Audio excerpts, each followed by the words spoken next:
За мөнгөний катионыг натрийн шүлт эсвэл калийн шүлтээр бас илрүүлж болно. За үүний тулд хуруу шилэндээ мөнгөний нитратын уусамлаас хийж өгнө.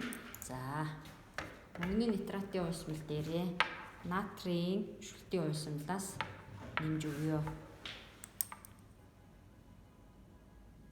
За ингээд мөнгөний гидроксидын тундас үүсч улмаар тэр нь мөнгөний оксидын хар өнгийн тундас болон хуурж байна. Энэ нь хоёр шаттай урвал учраас урвалын тэгштэглээ хоёр шаттайгаар бичиж тэнцвүүлнэ.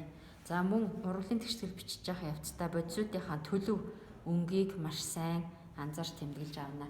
За бидний туршилтанд авсан натрийн шүлтийн уусмал маань өнгөхгүй, мөнгөний нитратын уусмал маань бас өнгөхгүй уусмал байсан.